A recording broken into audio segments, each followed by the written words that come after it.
entre la Judée et la Galilée. La Judée, c'est un peu plus intellectuel, un peu plus religieux et tout ça. La Galilée, c'est un peu plus compliqué, c'est plus riche. Ça produit des olives formidables, c'est riche aussi en légumes et tout ça. Mais c'est considéré un peu comme des paysans, pas très malins, pas très rustos, pas très futés, etc. Une différence culturelle qui place Judas encore un peu plus à l'écart et rend sans doute plus pénible son rôle déjà ingrat d'intendant. Le groupe qui se déplace avec Jésus peut atteindre certains jours une trentaine de personnes. Il faut donc trouver de quoi nourrir et héberger tout le monde. Judas s'expose donc en permanence aux réclamations et aux réprimandes du reste du groupe. Il y a une scène, par exemple, où ils arrivent dans un village de Samarie et ils n'ont rien à manger. On peut imaginer, sans difficulté, que tous ces jeunes gens-là, parce que c'est des jeunes, tout ça, hein, ils ont 20, 25 ans, quelque chose comme ça. On dit à Judas, dis donc, tu aurais pu prévoir un peu d'argent et de nourriture, etc. Il devait encourir parfois le reproche de ne pas avoir préparé la nourriture et tout ça. Et des reproches, évidemment, les apôtres en feront bien d'autres à Judas. Pour l'heure, ils suivent Jésus, qui, avec son message subversif, dérange le clergé de Jérusalem comme les Romains. Rapidement, le pouvoir politique et religieux va vouloir s'en débarrasser. Mais il faut trouver un complice. Et la solution de facilité n'est-elle pas pour les grands prêtres d'aller chercher parmi les proches de Jésus, parmi ceux que le Messie a placés lui-même à ses côtés? Et la question passionnante, c'est qu'on voit bien que Jésus, d'après les évangiles, a une préscience, il a une préconnaissance de ce qui va lui arriver. Parce que dès le départ, il annonce qu'il va se passer des événements, qu'il va monter à Jérusalem, et puis il va annoncer qu'à Jérusalem, il va être tué, qu'il va ressusciter. Les évangiles nous montrent que Jésus avait une préconnaissance de ce qui allait lui arriver. En choisissant Judas, Jésus savait-il qu'il optait pour l'homme qui allait le trahir? Ou bien l'a-t-il volontairement élu pour lui confier une mission très particulière, lui permettre d'accomplir son destin? Comment expliquer qu'un homme qui a tout quitté, qui a vécu dans la plus grande pauvreté, qui a suivi pendant 3 ans celui qu'il considère comme le Messie, comment expliquer que cet homme finisse par lâcher et trahir le Christ? Quelles sont les raisons qui peuvent expliquer un geste qui, après 2 millénaires, demeure très mystérieux? Reprenons un peu historiquement les faits. Agnès Béranger, vous êtes spécialiste évidemment de cette période des Romains. Dans les sources historiques, comment Jésus est-il considéré? Est-ce qu'il est considéré comme un prophète, comme lui-même le disait? Ah non, comme un agitateur politique, comme quelqu'un qu'on va réduire au silence pour éviter un embrasement de la Judée. Alors on peut peut-être revenir sur cet embrasement de la Judée à cette époque.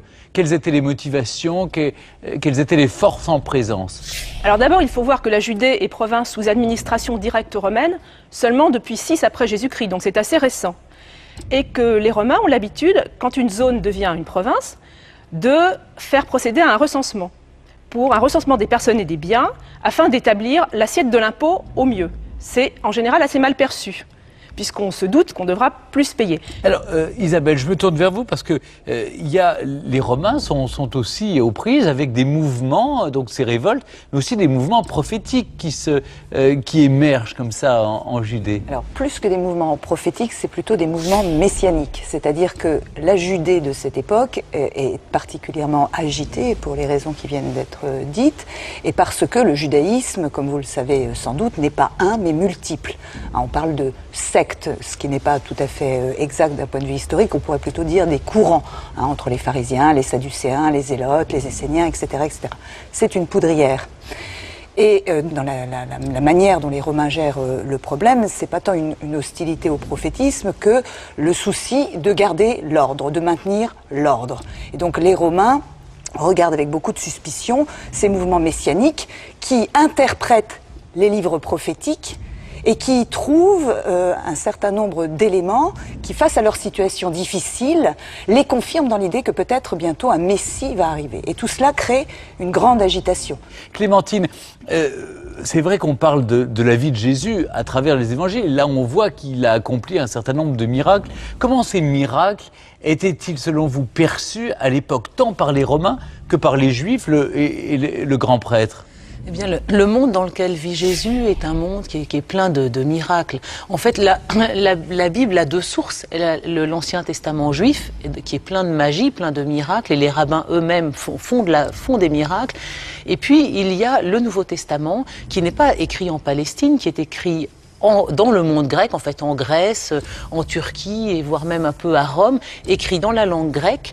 Et les religions gréco-romaines sont, je pense Agnès Béranger nous le confirmera, sont des religions à mystère, où les dieux interviennent sans cesse et font des guérisons, ressuscitent les hommes. Enfin, c'est une chose extrêmement courante. Et il y a même à l'époque un contemporain de Jésus qui s'appelle Apollonius, qui aurait fait un certain nombre de miracles, et notamment dont on dit qu'il aurait ressuscité une jeune fille. De sorte qu'on se demande dans quelle mesure les évangélistes ne se seraient pas inspirés de cet Apollonius pour attribuer les miracles d'Apollonius à Jésus par la suite. Donc, en tout cas, à l'époque, il semblerait que ça aurait été plutôt le fait que Jésus ne fasse pas de miracle qui aurait été considéré comme quelque chose de bizarre. Et moyennant quoi, pour les prêtres, probablement, la vraie menace n'est pas tant que Jésus prétende être thaumaturge, mais qu'il soit annoncé éventuellement comme le Messie. Mais comment on lui a attribué ce titre de roi des Juifs? Comment a-t-il émergé justement historiquement par rapport à la communauté juive? On sait des choses? Là encore, historiquement, je crois qu'on on a le récit des évangiles, effectivement, avec l'arrivée à Jérusalem où il est acclamé. Mais les textes romains n'en disent rien. Non, je vous dis, les textes romains, tout ce qu'ils disent, c'est qu'il a été exécuté par Ponce Pilate. On ne parle même pas de crucifixion, d'ailleurs, sous Tibère, et c'est tout. Poursuivons à présent notre enquête. La menace romaine est de plus en plus pressante. Considérons à présent l'hypothèse la plus répandue, selon laquelle Judas aurait trahi Jésus. Mais l'a-t-il vraiment fait par appât du gain?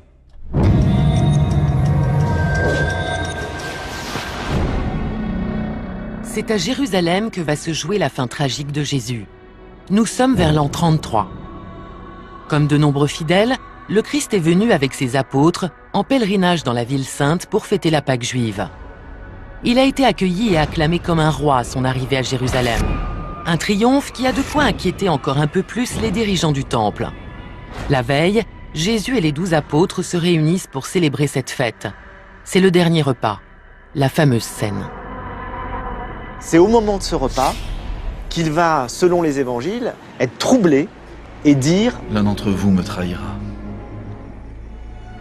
Et au moment où il dit ça, les apôtres sont tous extrêmement troublés. Non, moi jamais. Moi non, Seigneur. Moi non plus. Moi non.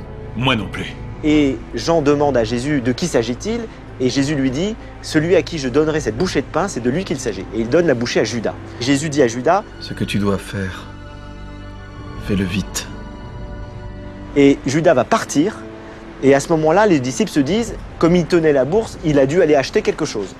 Et en fait, il va pas revenir, il va aller voir les grands prêtres, et il va leur dire « Il est allé sur le mont des Oliviers, dans le jardin de Gethsémani. Je l'ai suivi avec ses disciples.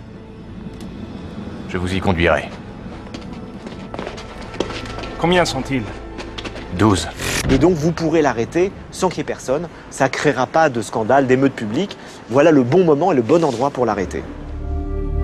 Les apôtres savent qu'en venant à Jérusalem, Jésus prend un énorme risque. Les grands prêtres attendent le bon moment pour l'arrêter et ils vont en trouver ici l'occasion. Pierre, Jean, Luc et les autres savent que la fin du Christ est proche mais ne l'acceptent pas. Ces hommes qui ont souvent eu du mal à saisir le message et l'action de Jésus ne le comprennent plus du tout. Voilà des gens qui ont tout quitté, ce qui est le cas de Judas. Voilà des gens qui ont tout quitté et qui se retrouvent avec un personnage qui leur annonce par 3 fois qu'il va monter à Jérusalem pour y mourir. C'est totalement désespérant. Mon Seigneur, ça ne se peut pas. Tu dois empêcher ça. Je ne peux pas m'autoriser à l'empêcher, je dois suivre la volonté de mon père. Non, Seigneur, tu ne mourras pas. Ta mission ne fait que commencer. Pierre! Non, Jésus, tu dois t'y opposer. Je me battrai de toutes mes forces. Satan! Écarte-toi de moi! Donc on voit bien que les apôtres n'acceptent pas l'idée que Jésus va mourir à Jérusalem. Comme ils sont tous loin de ce que Jésus veut et dit, ils sont tous au bord de la trahison. Ils savent très bien que le moment tragique est imminent et ils ont la trouille. Ils ont la trouille, pas pour Jésus, ils ont la trouille pour eux. Il n'y en a plus pour longtemps avant qu'ils le trouvent. Nous avec. Nous avec. L'un d'entre vous va me trahir, ça leur semble une sorte de fatalité. Vous voyez ? En plus, la trahison dans un groupe, chacun regarde son voisin en disant « duquel est-il en train de parler? Est-ce que c'est moi, dit chacun des apôtres, qui vais succomber à la tentation de le trahir? Et au fond, tant mieux si c'est un autre. »